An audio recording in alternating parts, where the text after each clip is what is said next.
Emotions. They can either control you or you can choose to control them. Learn how right here on Visibly Fit. Stay tuned.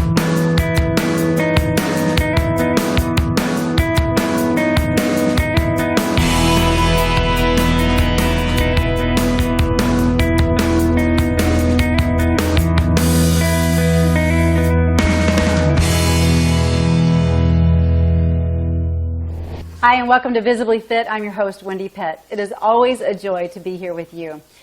You know, emotions, they are just triggered by so many things, aren't they? And they can cause such an emotional roller coaster if you allow it. They can be set off by unbalanced hormones. They can be set off by maybe your current circumstance or your past, or even just the anxiety of your future. So how do we get off of that emotional roller coaster? We just want it to stop. Well, I have licensed therapist and psychologist here with me today. Her name is Dr. Linda Solie, and thank you so much for being here. Well, thank you for having me. Yeah, it's fun. I'm really excited about this topic because emotions, they can either just control you or you can choose to control your emotions so you can live a healthy life. And so before we get started and jumping right into a bunch of questions, I want to know a little bit more about Linda. Can you tell me about what Dr. Solie is all about? Give me your background and just tell me a bit more. Well, I actually started out as a high school English teacher and got laid off with declining enrollment and ended up going back to school and becoming a psychologist. I attended the University of Minnesota and earned a PhD in counseling psychology. And then for 3 years, I was a staff psychologist at a hospital, half in child and adolescent psychology, half in adult psychology. Oh, wow. And after 3 years, our whole department was shut down. And every move I've had professionally has been due to a layoff. But God has led the whole way. Mm-hmm. And 24 years ago, I began a solo private practice. And that's where I remain today. Wow, wow, that's wonderful. Well, God, He does. He's got the whole big picture already in place, and He knows what's coming. And we just need to be obedient and step into that next season of life, right? That's right, and He brings it all together because my high school English teaching ended up being very useful in teaching people skills for managing emotions and even writing a book. And writing this book, right, yes. That's right, it and all this came together. is your book. It's Take Charge of Your Emotions, which is an awesome book. It is, I mean, it goes into depth about taking charge of your emotions, which is so key because being fit is really a part of managing our emotions, because if we don't, and I've said this already several times in the show, but if we don't manage them, they start to manage us, and then we sit on the couch and we feel sorry for ourselves, we feel depressed, or whatever the case may be, instead of taking action and taking care of ourselves. But what can we do to start changing our thought process and get off that emotional roller coaster, if you will? Well, like you said, a lot of people have the idea that emotions are like a dark cloud that come over us, and we are at the mercy of the wind to blow the dark cloud away. But that is not the case at all. And actually, our thinking, literally, physiologically, creates our emotions. And we are constantly interpreting life around us. It's like the play-by-play during a football game. And what we tell ourselves about life around us becomes a habit. We're not necessarily choosing it. But what we tell ourselves is creating our emotions, whether or not we're choosing it, whether or not we're paying attention to it. And so people need to learn how to take charge of the way they think in order to change the way they feel and also change the way they behave. Absolutely. And I mean, I love this topic because as I coach my clients, that's what we dig into, is really how do we peel back the layer of the onion and dig past the past and let it be the past and move on beyond the lies that they've believed and start changing the way their neurons are wired in their brains so they can have new thought patterns, right, so they can start taking better care of themselves. And it's a process. And I know you find it so interesting with your patients as well. And just the way the human psyche is. I just find it fascinating. But what was your motivation for writing this book? I wrote the book because I wanted people to see that they could, as the title of my book says, take charge of the way that they feel. That people have felt that they're at the mercy of biochemistry, of genetics, and thinking that there was nothing that they could really do. And while I don't speak against medication, a lot of people are relying entirely on medication for relief from depression and anxiety, and there's so much that we can do to train our brain to automatically think in a helpful way. And that's my goal with this. Absolutely. And even, of course, through diet, nutrition, and exercise can change the way you think and the way that you start rewiring your body, and your cells become replicated in a different way when you're nourishing your body properly. And that's the same with our mind. Neural pathways. Right, right. So when you are trying to, and I don't like the word try, because that's a back door of, either you are or you aren't, so don't try. But when you are trying, because that's the only thing that people know what to do in the beginning is to try, to take that step forward and to take charge of their emotions, how do they put positive things in their mind? I mean, I know reading the Bible is awesome. I am in my prayer chair every morning. But sometimes that's not enough for people. Sometimes it's not enough for me. So what is it that we can do to really start changing our thought process into better thoughts? Well, what I believe that people need to do is first discover what they're telling themselves that's creating the undesirable emotions and the undesirable behaviors. And look and discover exactly what is that problem thinking. And everything in the book evolved out of counseling people. I've been counseling for 30 years now, and I didn't sit down and make up any of this stuff. I just discovered new insights as I was counseling people. And one thing that I discovered was that people often tell themselves general problematic statements like, I can't introduce myself to new people, or I can't have company over for dinner, or I hate my job, or my life is boring. And they just stop there. If they tell themselves, I can't introduce myself to new people, they will feel intimidated, and their behavior will be, pull back. Don't introduce themselves to new people. And I just said, because. One day in a session, I didn't plan it. 2 seconds earlier, I just said, because. Why can't you introduce yourself to new people? And the person had to stop and think. I don't know. Why is that? I don't know why. I wouldn't know what to say to them. So it's facing those fears, too. Correct. And then I started using these because. I wouldn't know what to say. And I found that after a while, because doesn't necessarily give real interesting information. Right. For example, if a person says, I can't invite company over for dinner, I'd say because. And they have to stop and think, why not? The meal may not turn out well. Because the meat might be too dry. I found that after a while, if I kept saying because, it wasn't very interesting. Because I left it in the oven too long, not very interesting. Almost makes you laugh at that point, right? But I just blurted out of my mouth once, which is a problem because. Why is it a problem if the meat's too dry? My guests will think I'm a bad cook.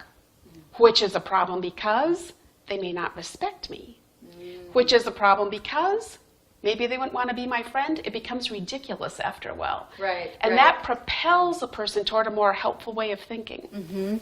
And I think what's, just with the example you gave, people tend to think in those same patterns in all areas of their life, right? So it spills over everywhere. It's not just one compartment of socialism, trying to be social. It's with their health and well-being. Oh, I can't go to the gym because I'm too tired, or I don't have time, or I don't have the money, or you don't need a gym. Your body's your gym. God gave you what you need. So the excuses don't have to be there. But we make excuses because of that one thing. And I think what I heard you say just then was it was more about, did you say respect? They wouldn't a person might not respect me, may not like and I think, me. Do you think that maybe was the main thing? The core issue was respect, right? And what other people think of me, right. Which is huge. People think that they have a multitude of problem ways that they think, but often it funnels down to about 1 to 3 different issues. And one of the most common ones that I see when people do these becauses and which is the problem because, I would say to unravel problem thinking, that it will often come down to what other people think of me determines my worth, taking it to the ridiculous. Yeah. That propels them toward a more helpful way of thinking. That's awesome. And I use the terms helpful way of thinking versus positive way of thinking, because positive thinking isn't always true. Right. And if it's not entirely true, it's not believable, and it's not going to change the way we feel or think. I'm so glad you talked on that, because positive thinking is it's out there, right? I mean, everyone is talking about just think positive, and I even use that term a lot of times is thinking positive. But I don't mean it in the sense of positive thinking. Yes. I mean it in the sense of God's truth in your life, the positive words, the affirmations that are right and true and pure and good and noble and all those things, right? But I think the positive thinking has gotten a different I don't know, it's just gotten a different spin on it, and people are using it in a different light, you know? Just vague general affirmations Yes. that aren't necessarily believable or true. Right. I don't see those as being very potent in changing emotion. Well, I want to talk more about that. We have to Okay. take a break really quick because I think that's a powerful topic to talk about positive thinking. So stay tuned right where you are, and we're going to teach you, actually we're not, Dr. Solie is, how to take charge of your emotions when we get back.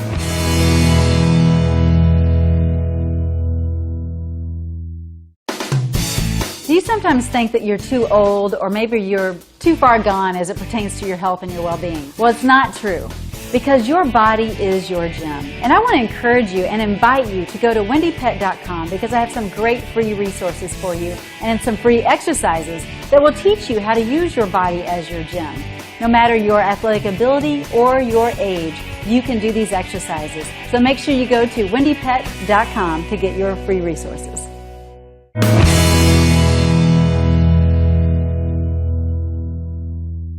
Hi, and welcome back to Visibly Fit. I'm your host, Wendie Pett, and we are talking with Dr. Linda Solie, and she wrote a book called Take Charge of Your Emotions, and it's just an incredible book. It's very dense, and I love it, though. I mean, it is my kind of topic, and you just really dig deep, and I know it was inspired by your experiences with patients and clients, and by God's truth and God's Word that it was birthed. So it's 7 steps to overcoming depression, anxiety, and anger. And I think about the emotions that people hang on to, and how some people say, well, just think positive and you'll get through it. And so let's talk a little bit about positive thinking. That's kind of where we left off when we went to the break. Positive thinking versus what you call helpful thinking. Let's talk a little bit about that. I was just giving an example before the break about a person who might be afraid to invite company over for dinner. Right. And how they might be afraid the meal might not turn out well. Positive thinking in that example would be, if you say, just think positively, they would think the meal will turn out great. But no one has that guarantee, not Right. even a top chef. And so that wouldn't cause a person to feel confident. Right. It has to be entirely truthful. So I make a distinction between what I call positive thinking and helpful thinking, which is entirely true, but leads to more desirable feelings and behaviors than what I call unhelpful self-talk, which creates undesirable feelings and behaviors. So helpful thinking, in the example of being afraid of inviting company over for dinner, would be, the point of inviting guests for dinner is not to impress them with my culinary skills. Right. It is to spend time together and enjoy each other's company. And friendships have survived dry meat. Yes, I've never heard of anyone giving up a friend because the meat was too dry. Right. And so that would be helpful thinking that anyone could believe. So in my book, I talk about identifying the problem thinking, unraveling it with all these becauses and which is the problem because, and then every single concern that a person identifies when they're unraveling their fear or their depression has to be turned around in a true and believable way. Absolutely. So the person who's, again, anxious about having company over for dinner, they could do some problem solving with a helpful self-talk, decide to fix something they've fixed before that you can prepare it in advance, or they could even order in food. Right. And then focus on, I'm going to enjoy my company and visiting with them. Absolutely. And quote scripture. Yes. I can do all things through Christ who strengthens me, even make a meal. Right, absolutely. So and that leads to more desirable feelings, more confident, Right. and then the behavior of invite the company over for dinner. Right. Now, you talk in your book also about 3 types of relationships. Can you, regarding managing charge of your emotions. Yeah. So can you talk about those relationships? And I see go down 3 key relationships for taking charge of emotions. And as a psychologist, I was trained in what's called cognitive behavioral therapy, looking at how our thinking and our behaviors create our emotions. So the first section of the book looks at taking charge of the way we think, taking charge of automatic ways of thinking, and training our brains to automatically think in a different way that creates more desirable feelings and behaviors. So that's the first section of the book. The second section of the book looks at using a relationship with Jesus Christ to help us take charge of our emotions. And as I've been practicing these 30 years, I've gained so many new insights as to how a relationship with Christ benefits our mental health. And so many of these are considered in this book. Could I give you one example? Oh, please. Yes. One example is the value of the first commandment to mental health. The first commandment, Right. I am the Lord your God, you shall have no other gods before me. I had never thought of that before in terms of mental health. In some ways, it sounded like God was being kind of almost egotistical, having everything just focused on him. But that is exactly as it needs to be, and that is what helps us emotionally. I found that when people, it's easy for us to put our confidence in other people, in our job, in our money, in our physical health. Tangible. The tangible things, but everything on earth is fragile, Yes. except God. Hold it loosely. Hold it loosely. And when our confidence is in Christ alone, we are free to take more risks, to discover our full potential, we have solid purpose in life when our focus is on Christ alone. It's very stabilizing for mental health. So that's one of the insights that's shared in that second section of the book on how a relationship with Christ benefits mental health. And then the third section of the book looks at how human relationships can be employed to benefit mental health. The first chapter is on developing a relationship with yourself, enjoying your own company, which is huge, That is hugely huge, important. huge.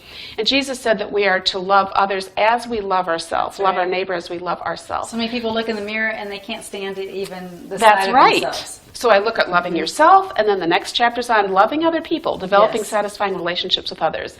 And then the final section of the book takes all those relationships, the relationship between thoughts, feelings, and behaviors, relationship with Jesus Christ, relationships with people, to take charge of depression, anxiety, anger, and ultimately how to find joy. That's huge. And I do believe, too, that sometimes these emotions, and you mentioned this as well, can become almost like false gods. You're so focused on your depression, and I understand depression. I've been through it myself, and it was a struggle, and it runs in my family, and I get it, you know. But when you focus on that, it can become just such a fleshly, false god, and you don't see Christ in your life at all, because you're only focusing on what isn't right. That's right. And a lot of times people will put their feelings at the engine of the train. Right. And they will say when they're depressed that they can't take action until they feel better, because passivity and withdrawal from other people are the behaviors that go with depression. Right. So people will say, I'm going to wait until I feel better to take action. Yep. But people need to put feelings at the caboose of the train. So true. I Put mean, because Christ you know, at the engine. Yes, and you know that when you take action, for instance, if you start working out and Yes. just moving, right? Yes. It's going to start releasing positive endorphins. and it's going to make you feel better. You're right. You have to put that. I love that. Putting your emotions at the caboose of the train, Yes. and just taking action will lead to just a better overall well-being and mental health and physical health, all the above, spiritual health. So People I love might that. think that when they have emotions in the engine that they'd actually be happiest, Right. but it leads to a very unstable life. Right. Putting Christ at the engine, who guides our thinking, Yes. which guides our behavior, with feelings in the caboose, actually leads to the most joy. Absolutely. Well, and I think that a lot of times our emotions, the enemy uses those to keep us down. He doesn't want us to be living out our purpose and to be going out and making relationships and being the light and love of Christ. I mean, he doesn't want that. So he wants to keep us hung up in our emotions and keep us in the caboose. To keep us down and Yeah. to fill us with fear. Right. And the behavior right. that goes with anxiety is avoidance. Right. And so people, if they Denial. have feelings in the engine of the train and they're anxious, they're going to be running from things that they need to do Right. and face to live a full life using the gifts and abilities that Christ gave them. Stories do help and stories heal. So if you have gone through a situation where you've been in an emotional roller coaster, if you will, share your story, get help, go and talk to others, and bust through that roller coaster and make it stop and put it at the caboose of the train and let Christ lead your life. And I'm so grateful. Thank you so much, Linda, for being on the show. It was a joy and a privilege having you here. Thank you for having me. Yes, you're welcome. And make sure you, what is your website? It is www.drsolie.com, Awesome. DRSOLIE. We will put it on the screen right there, so go to drsolie.com to check out Take Charge of Your Emotions. And if this isn't for you, then I'm sure it's for someone that you know, so make sure you get this today. And in the meantime, I want you to stay tuned because we're going to be right back. I'm going to show you some foods that you can fuel your body with that will help your emotions best. Hi, I'm Wendie Pett, founder of Grace in Action. Did you know that there is a lot in your community that you can do to give a hand up, not a handout, but a hand up to single moms and children in need? Your dollars mean so much. Whether it's a small amount or a large amount, it all adds up. And so I want to thank you in advance for your donation. You can go to grace-n, the letter N, action.org, and anything that you donate is greatly appreciated. Thank you in advance.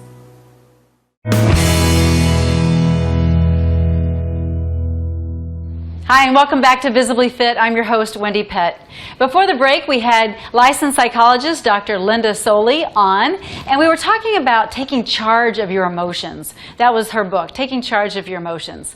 And you have to take charge of your emotions by taking action. And part of taking charge of your emotions and taking action is taking action with your foods, because a lot of your foods control your emotions. Did you know that? A lot of times when you're feeling, I don't know, depressed or anxious or just whatever it is, angry, whatever that emotion is, you reach for something that you probably shouldn't reach for. Maybe it's chocolate, maybe it's chips, maybe it's fatty foods, you know, those silent white killers, the sugar, fats, and salts that most people reach for because it's a quick feel-good. But in the end, it doesn't do our body good at all. And so what we need to reach for are the things that really help with our mind and with our emotions. And those are the things that will release serotonin levels and increase the serotonin levels in our body. And part of that naturally comes from cherries, tart cherries, tomatoes, kiwis, even bananas. Those are great things to consume, and they're healthy, they're all natural, the God-given foods.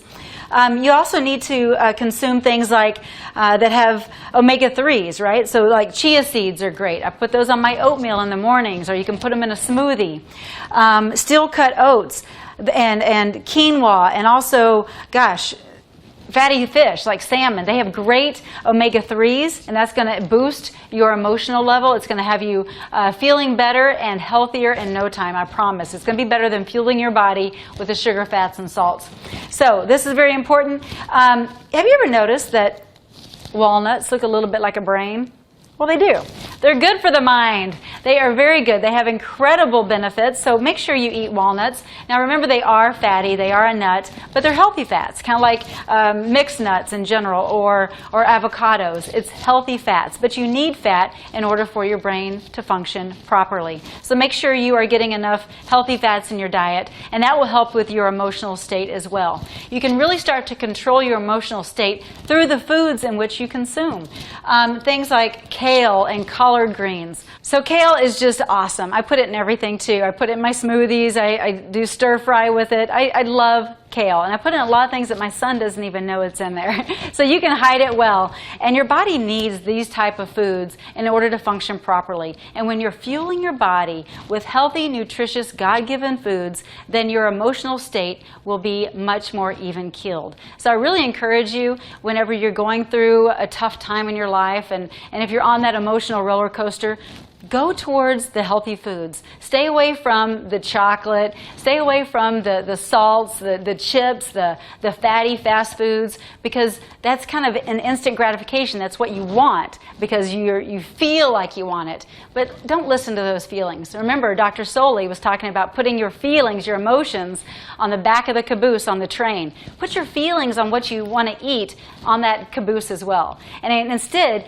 eat as Christ would eat. Eat for the Lord. Eat for the temple of the Holy Spirit, and eat a healthy, well-balanced meal. And you'll be glad you did, I promise. So stay tuned. I've also got some exercises for you that will help with your emotional well-being as well.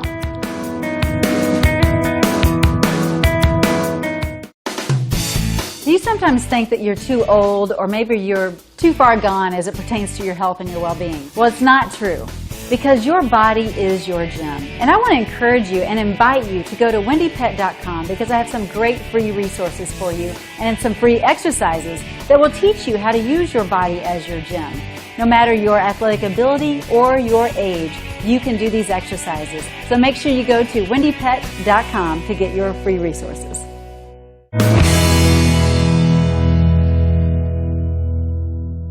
Hi, and welcome back to Visibly Fit. I'm your host, Wendie Pett. Today on the show, we've been talking about taking charge of your emotions instead of your emotions controlling you.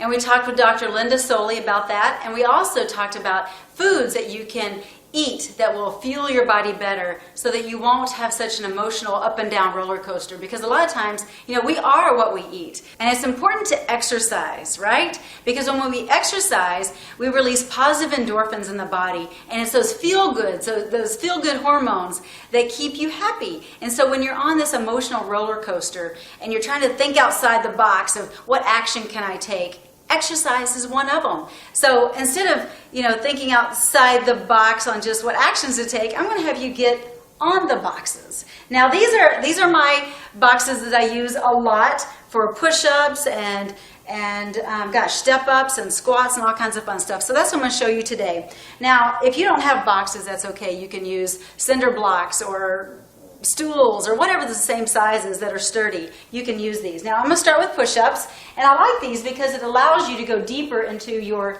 push-up. So I put my hands here, get into the push-up stance, and then you just go down deep, and then you push up. All right? So it's down and push.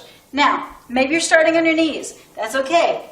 You can still get a deeper stretch, and you're working those muscles harder when you can go in between the boxes. Good. So that's what I use the boxes for there. Now, I'm going to shift gears here and do a step up along with a squat. I do these a lot. These are great. So if you just use the step right here and make sure that your knee doesn't go out over your toe, you're going to push through the heel, and I want you to step up slowly, squeezing the quad, and then I want you to just lift the back leg. Okay? And then when you come down, I want you to squat down, but you're going to squat back. Okay? That's the key. We don't want our knees going over our toes. You're going to squat back. So then you just step up and lift and squat down. Okay? So it's up, lift, squat down. Now I will do about, 20 on each side, and it feels really good. But the key is to really squeeze the muscles that are working. So as you're lifting up, you're really pushing through that heel and squeezing the quadricep. You're working the quad, the hamstring, and the glutes all at once. And the core, because you're keeping it tight, right? Awesome.